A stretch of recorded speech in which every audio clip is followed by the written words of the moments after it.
Lasījums no mūsu Kunga Jēzus Kristus evaņģēlijā, kā to pierakstījis Matejs 28. nodaļā. Gods Tev, Kungs. Bet viņa 11 mācekļi devās uz Galileju, uz to kalnu, ko Jēzus tiem bija norādījis. Un tie viņu ieraudzījuši, pielūdza viņu, taču daži šaubījās. Jēzus piegājis klātiem sacīja: Man ir dota visa vara debesīs un virs zemes. Tādēļ ejiet un dariet par mācekļiem visas tautas, tās kristīdami Tēva, Dēla un Svētā gara vārdā, tās mācīdami turēt visu, ko es jums esmu pavēlējis. Un redz, es esmu ar jums ikdienas līdz laiku beigām.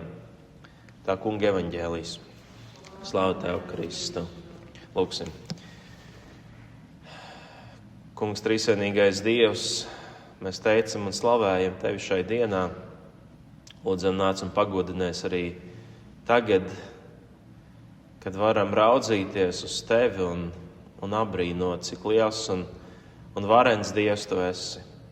Nāc un svētī mūs šai brīdī, ka varam atdarīt savas sirdis, savas ausis Tev, un ka mūsu acis uz Tevi raugās. To lūdzam Jēzus vārdā. Amen. Šodien Trīsvienības svētkos, varbūt atšķirībā no citiem lieliem baznīcas svētkiem, mums uzmanības centrā nav viens konkrēts notikums, kuru mēs tā pieminētu, bet šodien mēs svinam Dievu pašu, tā varētu teikt. Jo no vienas puses it kā katra svētdiena ir stāsts par Dievu. Katrs dievkalpojums ir stāsts par to, kā Dievs kalpo mums. Par to, cik liels un varens Viņš ir, cik mīlošs un cik žēlsirdības pilns ir mūsu Dievs. Bet tomēr šodien mēs esam šeit, lai tādā īpašā veidā svinētu mūsu Dievu. Un Trīsvienības svētki baznīcas tradīcijā ir ienākuši ar domu, ka uzreiz pēc tam, kad vasaras svētkos mēs tikko esam svinējuši Dieva trešās personas nonākšanu uz cilvēkiem, tad tagad mums ir iespēja vēl brīdi apstāties un palūkoties un pārdomāt, kas tad tas ir par Dievu, kuram mēs ticam. Jo svinot katrus atsevišķos baznīcas svētkus, tur Ziemassvētkus, Lieldienas, Vasaras svētkus, tajos svētkos tā uzmanība vairāk vai mazāk uz tādu vienu Dieva trīsvienības personu. Tā uzmanība uz vienu tiek vērsta. Bet šodien mēs varam palūkoties uz to kopājumu, uz Dievu visā viņa pilnībā. Un šodien, lūkojoties trīsvienīgajā Dievā, domājot par viņu, mēs varam palūkoties arī katrs sevī un sev pajautāt, vai es kaut kur manī pamanu kaut nelielu apbrīnu par to, kāds ir mūsu Dievs.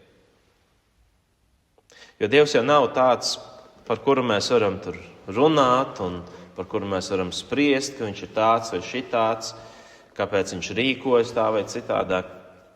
Bet dažreiz ir vērts tās visas runas par Dievu mazliet nolikt nost un mēģināt atrast sevī vietu viņa apbrīnam.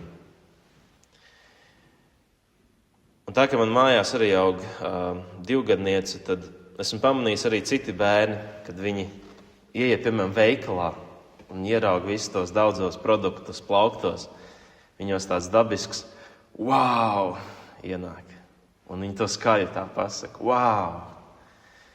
Un varbūt esat arī kāds piedzīvojuši, ka kaut kādos dzīves brīžos arī par Dievu mēs varam brīnīties un teikt, wow! Mūsu Dievs ir šāds. Visbiežāk jau, protams, mēs ļoti ātri pierodam pie tā, kāds ir Dievs. Tur, kur šis apbrīns varbūt mūsos kādreiz ir bijis, tur bieži vien mēdz ātri iezakties ieradums. Kaut arī pie tiem pašiem vārdiem, kurus mēs sakām Tēva un Dēla un Svētā gara vārdā. Ka Dievs ir trīsvienīgs, ka viņš ir Tēvs, Dēls un Svētais Gars. Mēs gan jau arī tik ļoti esam pieraduši pie šiem vārdiem, ka vairs nepiedomājam katru reizi, kad šos vārdus sakam, mēs nepiedomājam, ko tas īsti nozīmē. Tā dziļumā mēs neejam. Un es arī nedomāju, ka mums vajadzētu katru reizi tā riktīgi dziļi ielūkoties šajos vārdos, bet drīzāk, cik svarīgi, ka mēs varam ik pa laikam atrast šos īpašos brīžus, kā piemēram šodienu, kurā veltīt laiku Dieva apbrīnošanai. Apbrīnošanai par to, kas viņš ir. Un bieži vien mēs gribam Dievu saprast, mēs gribam viņu izskaidrot. Bet man šķiet, Svētais Augustīns bija tas, kurš teica, ka ja tu vari kaut ko izskaidrot ar prātu, tad tas nav Dievs. Tādēļ labāk ir meklēt sevī vietu, kur manī var veidoties šis apbrīns par Dievu. Kad kaut vai es dziedu gods Dievam augstībā dziedājumu dievkalpojumu laikā un par katru vārdu, kas tur ir teikts, man tāds, wow, Dievs ir šāds. Kur šis apbrīns var veidoties? Un viens tāds iespējams vieglākais veids, kā apbrīnot Dievu, ir doties kaut kur dabā. Pavisam vienkārši. Doties dabā un pamanīt, cik apbrīnojama ir šī pasaule, kur Dievs ir radījis. Pirms nedēļas, tiekoties arī ar mūsu arhibīskapu, viņš sacīja tādu interesantu faktu, kuru viņš bija atkal no kāda cita dzirdējis, ka ja tev kāds ir kaut kādu iemeslu dēļ uzdāvinājis pieneni, parastu vienu pieneni, tad patiesībā viņš tev ir uzdāvinājis vairākus 100 ziedu. Esat to kādreiz pamanījuši. Jo patiesībā viena parastā pienene sastāv no daudziem maziem ziediņiem, kurus tikai tā ļoti, ļoti ielūkojoties var pamanīt. Dažiem arī labi zināmais autors Francis Chance grāmatā Iekarst un atgriezies, viņš raksta šādi. Vai esi kādreiz padomājis par to, cik daudzpusīgs un radošs ir Dievs? Viņam nebija jārada 100 dažādu banānu šķirņu, bet viņš to paveica. Viņam nevajadzēja 1 kvadrātjūdzes platībā Amazonas džungļos izvietot 3000 dažādu koku sugu, bet viņš to paveica. Dievam nebija jārada tik daudz dažādu smieklu veidu, bet padomā, cik dažādas mēs tavi draugi. Skaļi, klusi, gārdzoši, spiedzoši, ķiķinoši un rēcoši. Vai tu zināji, ka tad, kad tev uzmetas zosāda, ādas apmetojums palīdz ķermenī saglabāt siltumu? Jebko tu teiksi par visiem zināmo faktu, ka augi uzņem ogliskābo gāzi, kas mums ir kaitīga, un ražo skābekli, kas vajadzīgs, lai mēs izdzīvotu. Skaidrs, ka tu to zini, bet vai esi par to domājis un brīnījies? Citāta beigas. Apostols Pāvils Vēstulē romiešiem saka, ka tieši radībā mēs varam ieraudzīt Dieva neredzamās īpašības, viņa mūžīgo spēku un dievišķību. Un tādēļ viens veids, kā mēs varam pašu Dievu apbrīnot, ir dodoties dabā, pamanot tās mazās un lielās, tās skaistās un arī varbūt tās dīvainās lietas, kas šai pasaulē ir, kas mums liecina par to, kāds ir Dievs. Jo caur šo pasauli Dievs mums sevi pats ir atklājis kā radītāju. Gluži kā mēs ticības apliecībā pirmajā daļā sakām, es ticu uz Dievu Tēvu, visu valdītāju, debes un zemes radītāju. Un pie šī pakavējoties, mēs noteikti varam atrast sevī arī kaut kādu vietu apbrīnam. Apbrīnam par to, kāds ir šis Dievs, kurš šo skaisto pasauli ir radījis. Bet ja mēs lūkojamies uz visu Dieva trīsvienību, tad redzam, ka Dievs mums sevi ir gribējis atklāt vēl vairāk nekā tikai radītāju.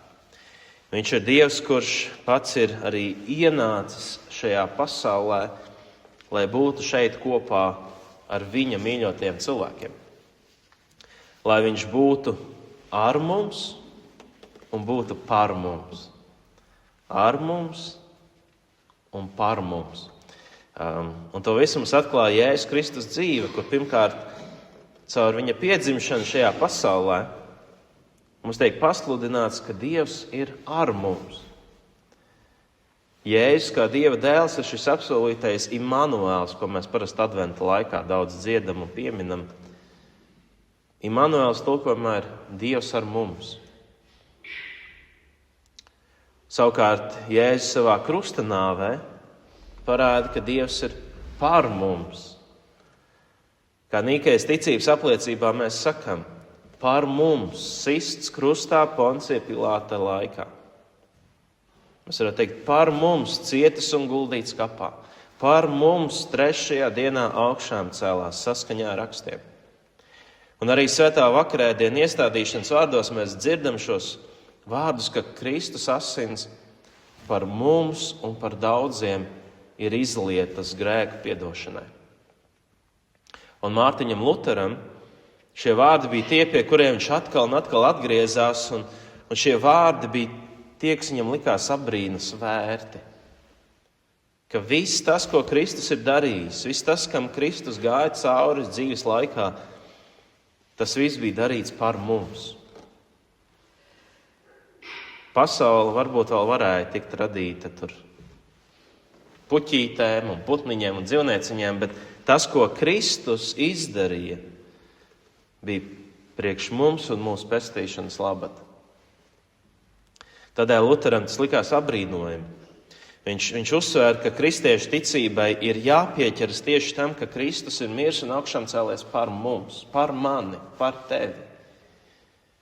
Citādi nekam šajā kristīgajā ticībā vairs nav jēgas.